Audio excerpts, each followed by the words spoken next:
Shalom semua, perkenalkan nama saya Ria Melati Simarmata dengan NIM 2301 Di sini saya akan berkhotbah dengan khotbah topikal. Saya mengambil judul yaitu doa yang berkuasa, yang terambil dari kitab Yakobus 5 ayat 13 sampai dengan 18. Begini bunyi firman Tuhan. Kalau ada seorang di antara kamu yang menderita, baiklah ia berdoa. Kalau ada seorang yang bergembira, baiklah ia bernyanyi. Kalau ada seorang di antara kamu yang sakit, baiklah ia memanggil para penatua jemaat, supaya mereka mendoakan dia, serta mengoleskan dengan minyak dalam nama Tuhan.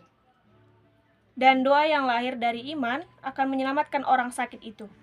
Dan Tuhan akan membangunkan dia, dan jika ia telah berbuat dosa, maka dosanya itu akan diampuni. Karena itu, hendaklah kamu saling mengaku dosamu dan saling mendoakan. Supaya kamu sembuh, doa orang yang benar bila dengan yakin didoakan sangat besar kuasanya. Saudara-saudara yang terkasih Tuhan, saudara-saudara yang terkasih dalam nama Tuhan Yesus, doa adalah napas kehidupan rohani. Orang percaya, tanpa doa, iman menjadi kering. Tanpa doa, hubungan dengan Tuhan menjadi jauh. Namun, sayangnya, banyak orang Kristen hanya berdoa ketika dalam masalah, ketika mereka sedang menghadapi masalah, atau sekedar rutinitas. Firman Tuhan hari ini mengingatkan kita bahwa doa bukan hanya untuk permohonan, melainkan senjata rohani untuk memiliki kuasa yang besar. Yakobus menegaskan, doa orang benar bila dengan yakin didoakan sangat besar kuasanya. Hari ini kita akan belajar 3 hal penting tentang doa yang berkuasa. Yang pertama, doa adalah respon iman dalam segala keadaan, yaitu dapat kita baca dari ayat 13 sampai dengan 14. Kalau ada yang menderita, baiklah ia berdoa. Kalau ada yang bergembira, baiklah ia bernyanyi. Artinya, doa bukan hanya untuk saat susah, tetapi juga untuk saat kita senang, saat kita dalam keadaan baik-baik saja. Dalam penderitaan, kita berseru, memohon pertolongan, dan dalam bersukacita, kita bersyukur serta memuliakan Tuhan. Seringkali kita hanya ingat berdoa ketika dalam keadaan sulit atau bahkan susah. Hanya di saat itu kita mengingat Tuhan. Padahal doa adalah tanda ketergantungan kita kepada Tuhan dalam segala situasi. Saat kita lemah, doa memberi kita kekuatan. Saat kita bersukacita, doa menjaga kita tetap rendah hati. Saat kita menghadapi penyakit, doa membuat kita memberikan kita kesembuhan secara rohani dan jasmani. Seperti dalam Filipi 4 ayat 6. Firman Tuhan berkata, janganlah hendaknya kamu khawatir tentang apapun juga, tetapi nyatakanlah dalam segala hal keinginanmu kepada Allah, dalam doa dan permohonan dengan ucapan syukur. Yang kedua, doa yang berkuasa lahir dari iman dan kebenaran, yaitu dapat kita baca dari ayat 15 sampai dengan 16. Yakobus berkata, doa yang lahir dari iman akan menyelamatkan orang yang sakit itu. Doa orang benar, bila dengan yakin didoakan sangat besar kuasanya. Dari sini dapat kita lihat bahwasannya ada 2 kata kunci, yaitu dari iman dan kebenaran. Doa tidak berkuasa karena kata-kata yang indah, tetapi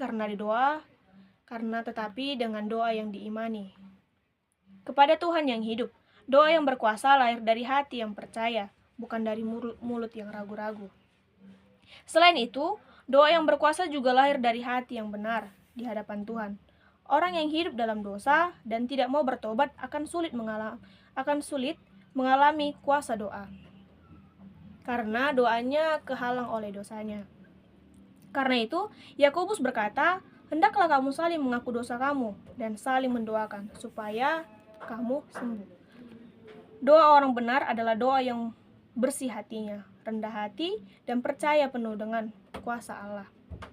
Seperti ada Mazmur berkata, dari Mazmur 66 ayat 18 berkata, "Seandainya ada niat jahat dalam hatiku, tentu Tuhan tidak akan mendengarkan aku." Yang ketiga, doa yang berkuasa menghasilkan mukjizat. Dapat kita lihat dari ayat 17 sampai dengan 18. Yakobus memberi contoh. Elia adalah manusia biasa, sama seperti kita. Dan ia telah berdosa dengan sungguh-sungguh supaya hujan jangan turun, dan hujan pun tidak turun di bumi. Selama 3 tahun 6 bulan lalu ia berdoa pula, dan langit menurunkan hujan, dan bumi pun mengeluarkan buahnya. Elia tidak memiliki kuasa khusus di luar kita. Ia adalah manusia biasa, sama seperti kita. Tetapi ia berdoa dengan sungguh-sungguh, ia berdoa dengan percaya. Hasilnya, langit menutup dan terbuka sesuai doanya. Inilah bukti bahwa doa yang sesuai. Inilah bukti ketika kita berdoa dengan iman, mampu mengubah keadaan yang mustahil menjadi mungkin. Doa yang berkuasa bukan soal lamanya waktu kita berdoa, bukan soal lamanya kita meminta, melainkan keadaan hubungan kita dengan Tuhan dan keteguhan iman kita kepadanya.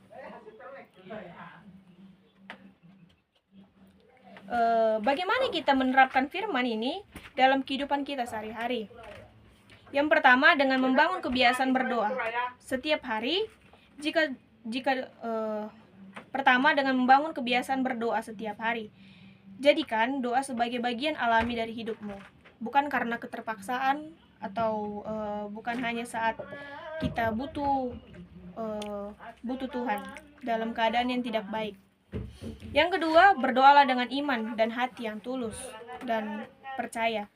Percayalah bahwa Tuhan sanggup menjawab setiap doa pada waktu dan caranya tersendiri. Tuhan punya waktunya tersendiri. Yang ketiga, doakan sesamamu.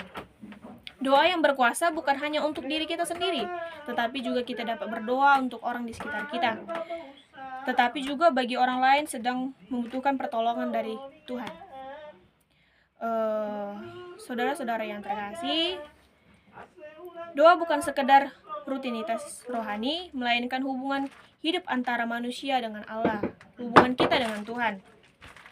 Doa yang lahir dari hati yang percaya, doa yang lahir dari hati yang tulus dan benar di hadapan Tuhan memiliki kuasa yang besar, menyembuhkan, menguatkan, dan mengubahkan. Ingatlah, doa orang benar bila dengan yakin didoakan sangat besar kuasanya. Yang dapat kita baca dari Yakobus 5 ayat 16b. Maka janganlah berhenti berdoa. Doa mungkin tidak selalu mengubah keadaan seketika, tetapi selalu mengubah orang yang berdoa. Terima kasih. Sekian firman Tuhan yang dapat saya sampaikan. Selamat malam.